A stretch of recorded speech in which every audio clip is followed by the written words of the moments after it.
Olá, seguidores! Será que é só a mulher que sofre relacionamento abusivo por parte do homem?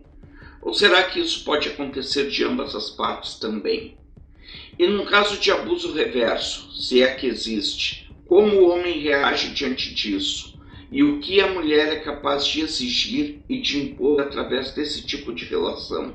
Será que só o homem é capaz de tirar a vida da sua companheira? Ou será que a mulher tem essa mesma predisposição? Perguntas à parte, eu lhes digo, seguidores, que o outro lado da moeda, apesar de ser em menor quantidade, também existe.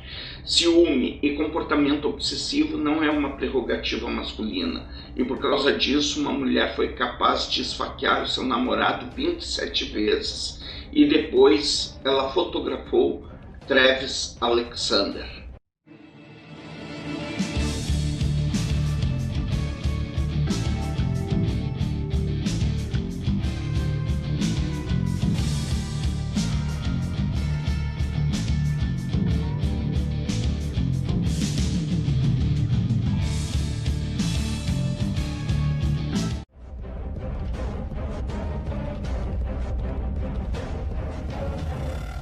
Travis Victor Alexander nasceu em 28 de junho de 77 em Riverside, na Califórnia. Tinha 7 irmãos e uma infância difícil. Seus pais eram usuários de metanfetamina. Após se separarem, ele e os irmãos, ainda crianças, ficaram sob os cuidados da mãe, que passava os dias dormindo e, em muitas vezes, tinha momentos explosivos, por causa dos efeitos dos entorpecentes que tomava. Pois é, seguidores, a partir disso, Travis criou um blog mais tarde, e nesse blog ele escreveu sobre as dificuldades que ele passou com seus irmãos, relatando inclusive que não havia alimentação suficiente para todos e que por diversas vezes precisavam comer restos de comida estragada. As crianças passavam muitos dias sem tomar banho e dormiam em colchões sujos no chão, cercados por baratas, além de sofrerem violência física por parte da mãe.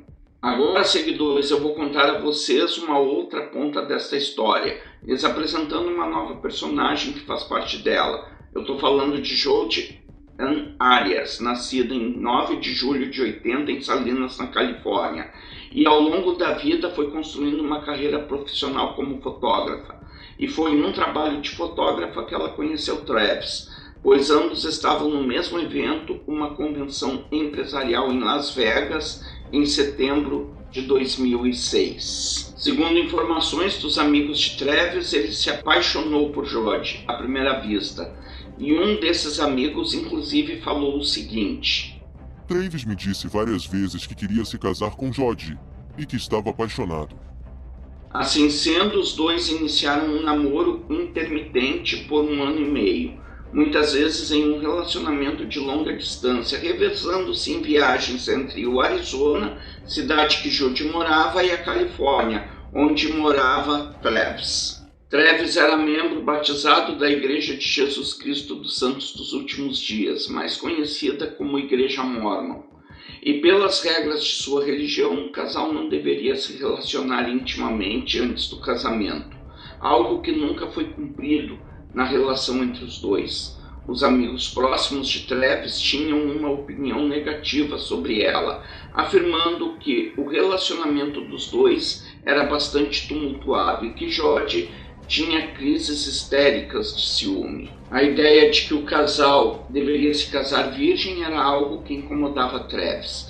Ele se sentia um pecador se relacionando com Jodi. Isso, somado à distância e às intensas brigas entre o casal, houve um término de fachada entre eles. Apesar de dizer aos amigos que estava solteiro, Travis continuava trocando mensagens e encontrando Jodi em sua casa eventualmente. Ele parecia dividido entre os seus sentimentos e a sua doutrina religiosa, ou seja, numa linguagem mais apropriada ao dilema vivido por Travis, ele estava entre a fé e o pecado. Como Jodi não queria se afastar de Travis e completamente obcecada por ele, ela começou a frequentar a Igreja dos Mormons, e lá ela também foi batizada. E como se não bastasse isso, ela também decidiu se mudar para a mesma cidade que Travis morava, alegando que não tinha mais interesse no relacionamento, mas que já estava acostumada com a comunidade mórmon da região. Porém, tudo isso não passava de desculpa, pois Jodi começou a aparecer na casa de Travis sem ser convidada, já que ela sabia a senha da fechadura eletrônica, e assim Travis passou a se sentir perseguido por Jodi. Travis estava visivelmente satisfeito em sua relação com Jodi, mesmo depois do batizado dela na igreja dele. Ele chegou ao ponto de se queixar com os amigos de tal situação, demonstrando claramente que queria estar longe de Jodi, mas que ela não aceitava o término da relação dos dois. E talvez por isso ele continuava se relacionando e mantendo contato com ela. 6 meses se passaram e Travis iniciou um novo relacionamento amoroso com uma mulher de sua igreja chamada Lisa, mas isso logo terminou, pois Lisa ficou com medo, uma vez que ela estava sofrendo assédios misteriosos de pessoas que batiam na porta de sua casa e saíam correndo, e dos e-mails com ameaça de morte que ela estava recebendo continuamente. Nesse período, Jodi e Travis tiveram uma grande briga. A situação ficou tão insustentável a tal ponto que ele chegou para Jodi e disse a ela o seguinte: Você é uma sociopata. Depois, naquele mesmo dia, ao se encontrar com seus amigos na igreja, após um ataque de fúria de Jodi, Travis falou a eles o seguinte: Vocês não devem se surpreender se um dia eu estiver sem vida, dentro de uma geladeira. No dia 4 de junho de 2008, algo estranho começou a acontecer. Naquela noite, Travis tinha uma reunião de trabalho importante e ele simplesmente não compareceu.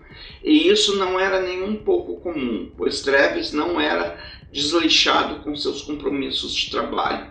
5 dias depois, as pessoas que deram por falta de Travis, aquele grupo de amigos, foram à procura dele na sua casa. Só que, ao chegarem lá, os colegas de quarto dele disseram que não o viam há vários dias, mas que achavam que ele estivesse fora da cidade e que por isso não imaginavam que algo errado estivesse acontecendo com Travis. Pois é, seguidores, como já sabemos, a justiça é cega, mas enxerga no escuro.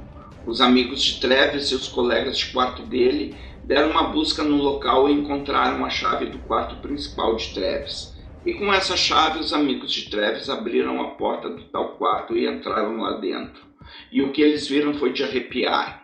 Havia grandes poças de sangue no corredor do banheiro principal, e o corpo de Travis foi encontrado caído embaixo do chuveiro.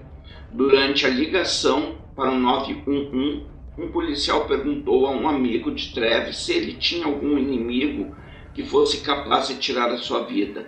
E esse amigo, junto com os demais, não hesitaram em citar o nome de Jodi Arias. A cena do crime era algo terrível de se ver. Havia uma grande quantidade de sangue nos carpetes e respingos na parede. A cama estava completamente bagunçada e os lençóis haviam sido levados embora. Foram encontrados também fios de cabelos longos e escuros.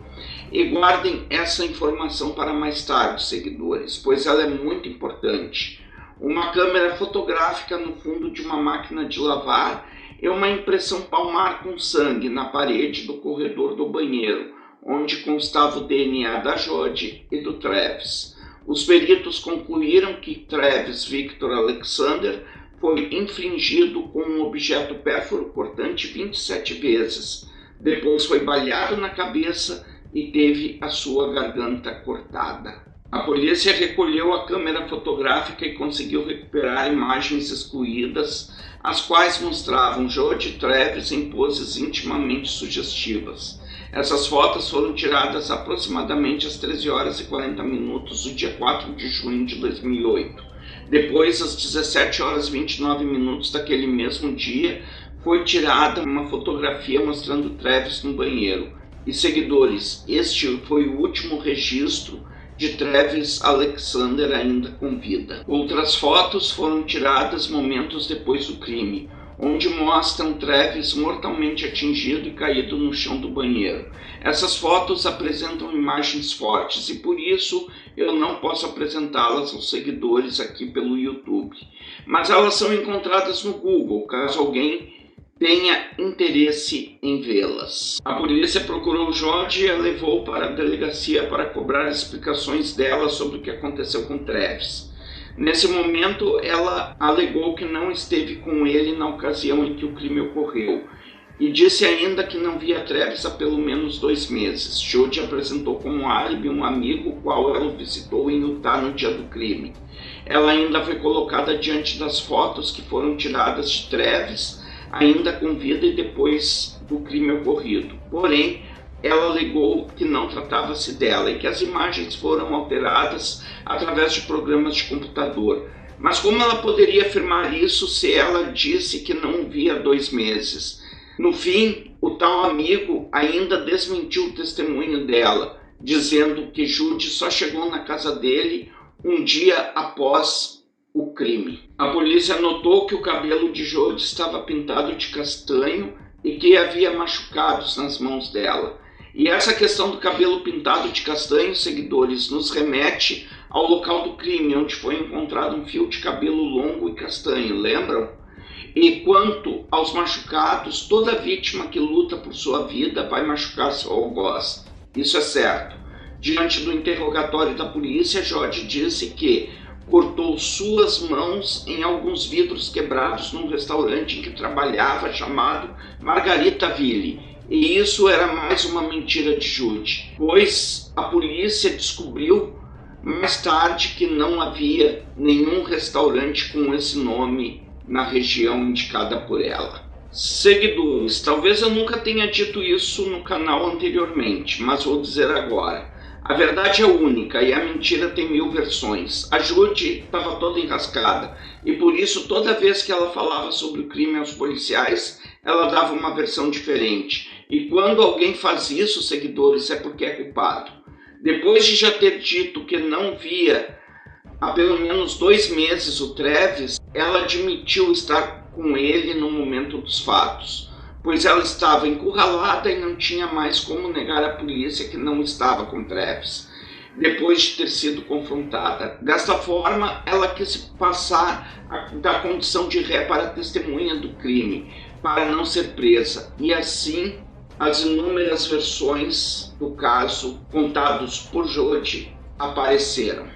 As versões foram muitas e todas mirabolantes, e a polícia logicamente não acreditou em nenhuma delas. Numa dessas versões, ela falou que um casal de intrusos arrombaram e invadiram a casa de Travis. Após uma intensa luta corporal, eles o mataram daquela forma e Jodi pediu para ser poupada, implorando isso aos criminosos. E a polícia foi bem clara ao dizer a Jodi que não houve arrombamento na casa. Foi então que Jodi confessou o crime, alegando ter agido em legítima defesa por causa das atitudes de violência doméstica por parte do Travis. As artimanhas de Jodi para não ser presa pelo crime que cometeu realmente foi longe demais. Além de transformar a vítima em culpado, ela quis ir mais além, difamando a índole de Travis em relação à religiosidade dele, pois Jodi profanou Travis naquilo que se referia à intimidade dele com a intenção de evidenciar que ele não seguia as doutrinas de sua religião. Seguidores, vejam como é fantástico o mundo da criminologia. Durante o processo do crime que tirou a vida de Travis, a promotoria argumentou que uma bala calibre 25 havia sido encontrada próxima ao corpo dele, e ficou constatado que uma arma do mesmo calibre foi roubada na residência dos avós de Jodi 1 semana antes do crime, pois ela roubou a tal arma da casa dos avós justamente para acabar com a vida do seu namorado, o Travis. O julgamento de Jodi foi bastante extenso, contabilizando dezenas de sessões no tribunal. Ela foi julgada em 8 de maio de 2013, condenada à prisão perpétua e sem possibilidade de condicional, se livrando da pena capital simplesmente porque o júri não entrou no consenso nessa questão. Não obtive informações, seguidores, se ela já estava presa quando cometeu o crime em 2008 ou se estava respondendo o processo em liberdade até então. mas considerando a gravidade do ato, acredito que sim, que Jodi estava presa no momento do crime. Desde o ano de 2016, Jodi está alojada no Departamento de Correções do Arizona. Ela iniciou a sua pena na unidade de Lumley de segurança máxima do complexo, mas teve a possibilidade de ser remanejada para o nível de segurança média. Seguidores, devido aos atos repulsivos do crime em questão, dessa vez eu não vou fazer o bate-bola com vocês, mas vocês podem perguntar o que quiserem para mim através dos comentários e aquilo que for do meu conhecimento será respondido. E o que não for, será pesquisado para responder na sequência, ok? A história de hoje foi essa, seguidores, e agora vou navegar pela internet em busca de novas histórias para contar a vocês. Assistam os vídeos, deixem o like, compartilhem o vídeo com os amigos, se inscrevam no canal se acharem interessante e façam seus comentários sempre educadamente para não constranger os envolvidos no caso e nem os familiares da vítima. Ativem o sininho para receberem as notificações de novos vídeos que eu postar no canal e não se esqueçam de me seguirem lá na outra rede social, na página @navegante criminal, tudo junto e minúsculo. E até o próximo vídeo.